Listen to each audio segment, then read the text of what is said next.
തിരുവനന്തപുരം നഗരത്തിലെ ഉന്നതരുടെയും സമ്പന്നരുടെയും കള്ളുകുടി കേന്ദ്രമാണ് ട്രിവാൻഡ്രം ക്ലബ്ബ്. അവിടെ രാത്രിയിൽ കാറെടുത്ത് കെട്ടിയെടുക്കുന്നത് പാലും വെള്ളം കുടിക്കാനല്ല. ഇതെല്ലാവർക്കും അറിയാവുന്ന കാര്യമാണ്. എങ്കിലും ആ ക്ലബ്ബിൽ നിന്നും ഇറങ്ങിപ്പോകുമ്പോൾ അപകടം നടത്തിയ കാറിൻ്റെ ഡ്രൈവർ സിനിമാ നടൻ കൂടിയായ മണിയമ്പിള്ള രാജു മദ്യപിച്ചിരുന്നോ എന്നറിയാൻ ഇനി മാർഗങ്ങളൊന്നുമില്ല. മണിയമ്പിള്ള രാജുവിനെ രക്ഷിക്കാൻ വേണ്ടി സർക്കാരിൻ്റെ ഭാഗത്തു നിന്ന് തന്നെ ഇടപെടലുണ്ടായത് എന്നും അതിന് കാരണം ട്രിവാൻഡ്രം ക്ലബ്ബിൽ നടന്നത് പുറത്തറിയാതിരിക്കാനുള്ള ഒരു ശ്രമമാണെന്നുമുള്ള റിപ്പോർട്ടുകളാണ് ഇപ്പോൾ പുറത്തു വരുന്നത്. മുഖ്യമന്ത്രിയുമായി ഏറെ അടുപ്പമുള്ള ഒരു വ്യക്തിയുടെ ടെന്നീസ് ടൂർണമെന്റ് പാർട്ടിയാണ് കഴിഞ്ഞ ദിവസം ട്രിവാൻഡ്രം ഹോട്ടലിൽ നടന്നത്. ഒരു യുവാവിൻ്റെ ഓർമ്മയ്ക്കായി നടത്തുന്ന ടൂർണമെന്റ്. ആ ടൂർണമെന്റിന്റെ ആഘോഷമായിരുന്നു കഴിഞ്ഞ ദിവസം ട്രിവാൻഡ്രം ക്ലബ്ബിൽ നടന്നത്. ഇതിൽ നിന്നും പുറത്തിറങ്ങുമ്പോഴായിരുന്നു മണിയമ്പിള്ള രാജു എന്ന സിനിമാ നടൻ്റെ കാർ അപകടം വരുത്തിവെച്ചത്. മണിയമ്പിള്ള രാജുവിൻ്റെ കാറും ആ നാട്ടിലെ യുവാക്കൾ സഞ്ചരിച്ച ഒരു ബൈക്കും തമ്മിൽ കൂട്ടിയിടിച്ചുണ്ടായ അപകടത്തിന് ശേഷം പോലീസ് നടപടികൾ ഉണ്ടായത് വലിയ വീഴ്ച അല്ലെങ്കിൽ ഗുരുതരമായ വീഴ്ച എന്നാണ് ഇപ്പോൾ റിപ്പോർട്ട് പുറത്തു വന്നിരിക്കുന്നത്. അപകടമുണ്ടാക്കിയ മണിയമ്പിള്ളയെ പോലീസ് കസ്റ്റഡിയിൽ എടുത്തതേയില്ല. കൂടാതെ രാത്രി നിർത്താതെ പോയ മണിയമ്പിള്ളയുടെ ആ വാഹനം കണ്ടെത്താനുള്ള ഒരു ശ്രമവും പോലീസിന്റെ ഭാഗത്തു നിന്ന് ഉണ്ടായിട്ടുമില്ല. മദ്യപിച്ചിട്ടുണ്ടോ എന്ന വൈദ്യ പരിശോധന 12 മണിക്കൂറിന് ശേഷമാണ് പോലീസ് നടത്തിയത്.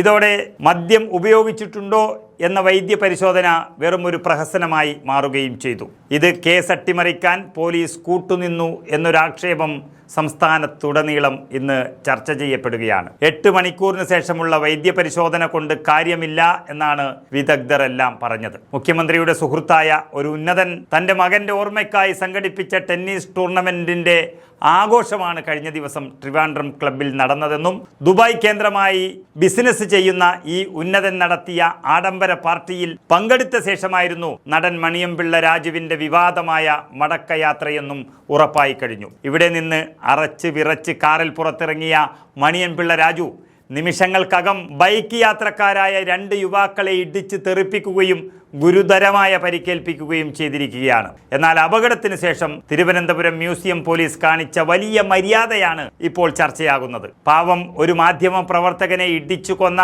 ശ്രീരാം വെങ്കട്ടരാമൻ എന്ന IAS ഉദ്യോഗസ്ഥനെ രക്ഷിച്ച അതേ പോലീസാണ് ഇന്നലെയും വഴിവിട്ട് മര്യാദ കാണിച്ചത്. വധശ്രമത്തിന് കേസെടുക്കേണ്ടുന്ന ഒരു സ്ഥലത്ത് പെറ്റി കേസെടുത്ത് വിട്ട സംഭവം കേരളം വലിയ രീതിയിൽ എതിർക്കുമ്പോഴാണ് സർക്കാരിൻ്റെ അല്ലെങ്കിൽ പിണറായി പോലീസിൻ്റെ ഇടപെടൽ എല്ലായിടത്തും ചർച്ചയാകുന്നത്. പോലീസ് ആസ്ഥാനത്തിന് വെളിപ്പാടകലെ മുഖ്യമന്ത്രിയുടെ മൂക്കിന് താഴെ അപകടമുണ്ടാക്കി യുവാക്കളെ റോഡിൽ ഉപേക്ഷിച്ച് കടന്നു കളഞ്ഞ ഒരു സിനിമാ നടനെ രാത്രിയിൽ തന്നെ പിടികൂടാൻ പോലീസ് തയ്യാറായിട്ടില്ല.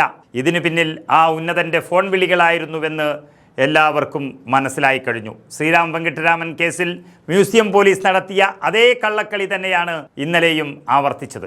മദ്യപാനം തെളിയിക്കാനാകാത്ത വിധം 11 മണിക്കൂറിലേറെ കഴിഞ്ഞ് താരം സ്റ്റേഷനിൽ ഹാജരാകുന്നതുവരെ പോലീസ് കാത്തുനിന്നു. അങ്ങനെ അയ്യപ്പൻ്റെ സ്വർണം മോഷ്ടിക്കുന്നവർക്ക് മാത്രമല്ല, അപകടമുണ്ടാക്കിയ ആളുകളെ കൊല്ലുന്നവർക്കും പിണറായിയുടെ പോലീസ് എല്ലാ സംരക്ഷണവും ഒരുക്കുന്നതായിരിക്കും. പക്ഷേ സമ്പന്നർ ആയിരിക്കണം എന്നു മാത്രം.